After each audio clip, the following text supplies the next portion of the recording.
নমস্কার, আমি সুকৃতি দান। আশা করি আপনারা সবাই ভালো আছেন। আপনারা সবাই দেখছেন অ্যাস্ট্রো সলিউশন।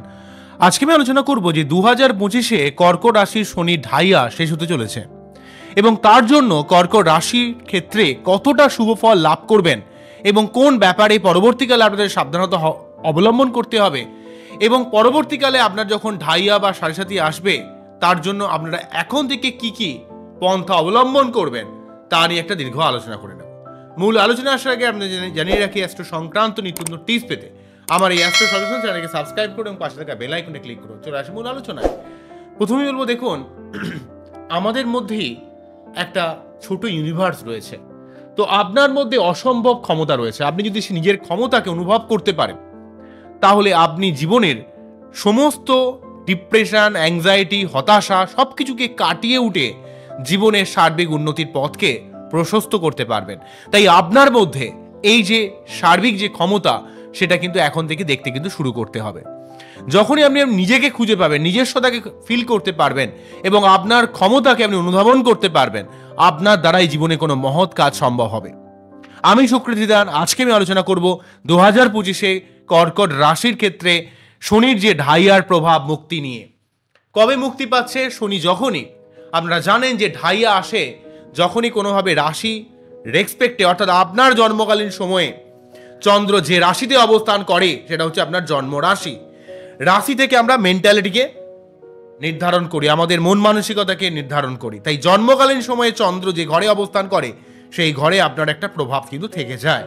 তাই যখনই সেই শনি গোচরকালে কোনোভাবে চতুর্থ ভাব দিয়ে বা অষ্টম ভাব দিয়ে যখন পাস করে তখন কিন্তু ঢাইয়া হয়।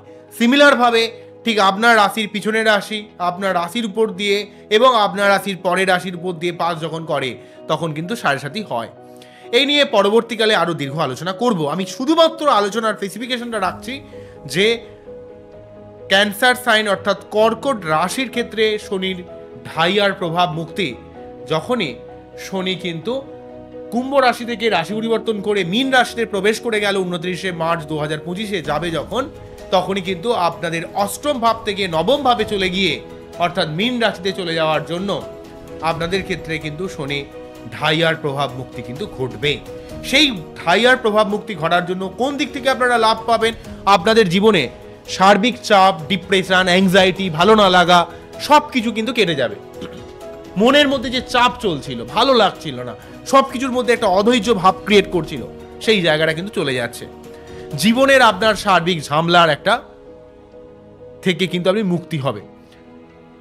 আপনার জীবনের সার্বিক ঝামেলা কিন্তু চলে যাবে। আপনার সার্বিক প্রবলেম, সমস্যা যাই বলি না কেন, আপনার জীবনে যেগুলো চলছিল দীর্ঘদিন ধরে চলতে থাকা কোনো সমস্যা, সেগুলো কিন্তু আপনার জীবন থেকে মুক্তি হবে।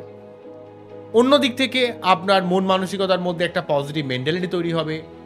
স্ট্রেস, ডিপ্রেশন, ওভার থিঙ্কিং, একটা সামান্য ব্যাপার নিয়ে অত্যন্ত বেশি ভাবছিলেন, এই যে ভাবনা, এই যে চিন্তা, এক কথা বারে বারে বলা, মনের মধ্যে একটা অশান্তি, মানসিক অতৃপ্ততা, এই জায়গাটা সম্পূর্ণভাবে চলে যাবে। কারণ চন্দ্রকে এতদিন পর্যন্ত কিন্তু শনি অষ্টম ভাব দিয়ে, চন্দ্র রাশির ঠিক অষ্টম ভাব দিয়ে অবস্থান করার জন্য কিছুটা হলেও চন্দ্রকে দূষিত করে রেখেছিল।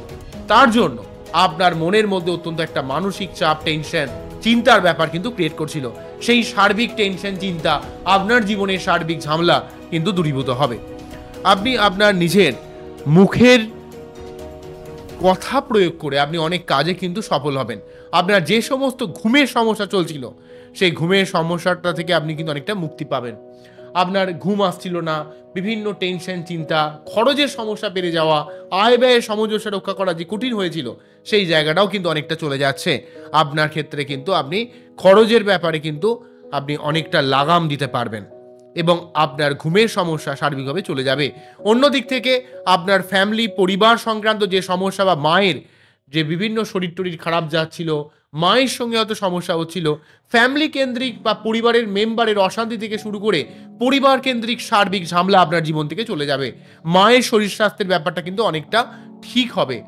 কেননা ঢাইয়ার প্রভাবে কিন্তু আপনার মানসিকতাকে যেমন ডিপ্রেস করে দেয়, আপনার পরিবার কেন্দ্রিক অনেক ঝামেলা ক্রিয়েট করে, মায়ের শরীর স্বাস্থ্যকে অনেকটা ভেঙে দেয়। তাই মায়ের শরীর স্বাস্থ্যের দিকটাকে অনেকটা উন্নতি করবে। আপনার কর্মক্ষেত্রের মধ্যে যে একটা ডিস্যাটিসফ্যাকশন, ভালো লাগছিল না, মনে হচ্ছিল যে এক্ষুনি সব কিছু ছেড়ে ছুড়ে দিয়ে পালিয়ে যায়, তো এই জায়গাটা কিন্তু অনেকটা চলে যাবে। আপনার এই যে কাজের জায়গায় যে সার্বিক চাপ, অত্যন্ত বেশি প্রেসার নিতে হচ্ছিল, কিন্তু পরিশ্রম করছিলেন, কিন্তু যতটা আপনার অর্থ আসার কথা সেই অর্থ কিন্তু আসছিল না, সেই জায়গাটা কিন্তু অনেকটা চলে যাচ্ছে। আপনাকে কিন্তু কর্মক্ষেত্রে আপনি যতটা পরিশ্রম করবেন সেই অনুযায়ী কিন্তু আপনি অর্থ লাভ করবেন।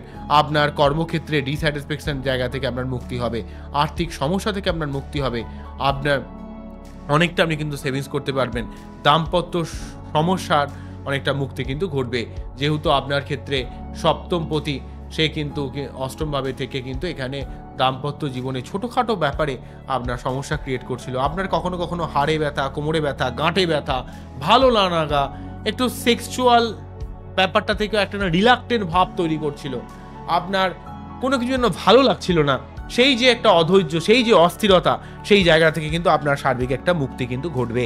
অন্য দিক থেকে আপনার জীবনে নতুন কোনো কর্ম পরিবর্তন হতে পারে, আপনার জীবনে নতুন কোনো প্রেম হতে পারে, বা যারা বৈবাহিক সম্পর্কের মধ্যে রয়েছেন সেই সম্পর্কের মধ্যে একটা প্রেম, রোম্যান্টিকতা, সার্বিক দিকটা কিন্তু অনেকটা বজায় থাকবে। অন্য দিক থেকে আপনার জীবনে সন্তান প্রাপ্তির দিক থেকে বা সন্তানের কেরিয়ারের দিক থেকে অনেকটা শুভ ফল পাবেন, আপনার প্রেম জীবনে অনেক উন্নতি হবে, পড়াশোনার দিক থেকে আপনি কিন্তু অনেকটা নিজে একটা মনোসংযোগ দিয়ে কিন্তু পড়তে পারবেন, বা পড়া সংক্রান্ত ব্যাপারে যারা রয়েছেন তাদের ক্ষেত্রে সেই জায়গাটা কিন্তু সার্বিকভাবে অনেকটাই উন্নতির বাতাবরণ কিন্তু তৈরি করে দেবে, যেহেতু এক্ষেত্রে পঞ্চম ভাবের ব্যাপারটা, অর্থাৎ এখানে সন্তান, প্রেম, পড়াশোনা, ক্রিয়েটিভিটি জায়গা বা ব্যবসার জায়গা অনেকটা উন্নতি হবে। অন্যদিক থেকে এই শনি যেহেতু নবমভাবে চলে গেল, তাই আপনার ভাগ্যের উন্নতি ডেফিনেটলি হবে, সপ্তমপতি নবমে গেল, তাই আপনার ব্যবসার দিক থেকে একটা ভাগ্যোন্নতি ইন্ডিকেট করছে। আপনার মানুষের সঙ্গে কমিউনিকেশন, আপনার নিজের লাইফ পার্টনারের দ্বারা আপনার ভাগ্যোন্নতিকে ইন্ডিকেট করছে। তবে আপনাকে লাইফ পার্টনারকে একটু সম্মান দিতে হবে, পরিশ্রম করতে হবে, আপনার নিজের ভাগ্যোন্নতি ঘটানোর জন্য আপনাকে সর্বদা প্রয়াস করে যেতে হবে। যদি করতে পারেন তাহলে কিন্তু এই যে শনি আপনাকে সার্বিক একটা ভাগ্যোন্নতির সুযোগ কিন্তু তৈরি করে দেবে। আপনার জীবনে কোনো অর্থ লাভ বা কোনো অর্থ প্রাপ্তির সুযোগ আসতে পারে, আপনার পরাক্রমতা বৃদ্ধি পেতে পারে, আপনার জীবনে যে সমস্ত শত্রুরা দীর্ঘদিন ধরে আপনাকে বিভিন্ন সমস্যার মধ্যে ফেলছিল সেই সমস্যাটা সার্বিকভাবে আপনার জীবন থেকে চলে যাবে, এবং আপনার কোনো লোন টোন থাকলে সেই লোন আপনি শোধ করতে পারবেন। দীর্ঘদিন ধরে চলতে থাকা কোনো রকম অস্থিরতা, অসুস্থতা, আপনার মধ্যে একটা ডিপ্রেশন, অ্যাংজাইটি, এই যে মানসিক অতৃপ্ততা ভাবটা সম্পূর্ণভাবে কিন্তু চলে যাচ্ছে। তাই এই সময়টাকে অবশ্যই আপনারা ভালোভাবে কাজে লাগান। 2025-এর 29 মার্চের পর শনি ঢাইয়ার প্রভাব মুক্তি।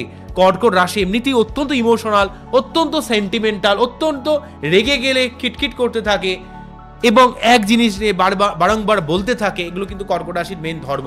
কর্কট রাশি একটু পরিবার কেন্দ্রিক হয়, একটু ইমোশনাল হয়, এবং মনের মধ্যে না কিছু কিছু কষ্টকে খুব চাপা দিয়ে রাখে, পরিবার কেন্দ্রিক প্রচুর স্যাক্রিফাইস থাকে, এটা কিন্তু কর্কট রাশির ক্ষেত্রে থাকে। কর্কট রাশি কিন্তু অনেকটা পরিবার ওরিয়েন্টেড, ফ্যামিলি ওরিয়েন্টেড হয়, মাকে খুব ভালোবাসে, এগুলো কিন্তু আমরা কর্কট রাশির সার্বিক গুণাগুণের মধ্যে দেখব। তো যাই হোক, ওভারঅলভাবে কিন্তু আপনাদের অনেকটাই শুভ সময় বলা যেতে পারে, কেননা এখানে শনির সে কিন্তু রাশি পরিবর্তন করে যাচ্ছে, তার জন্য কিন্তু ঢাইয়ার প্রভাব মুক্তিটা অত্যন্ত গুরুত্বপূর্ণ রোল প্লে কিন্তু করছে। তাই অবশ্যই এই সময়টাকে কাজে লাগান, জীবনে উন্নতি করুন।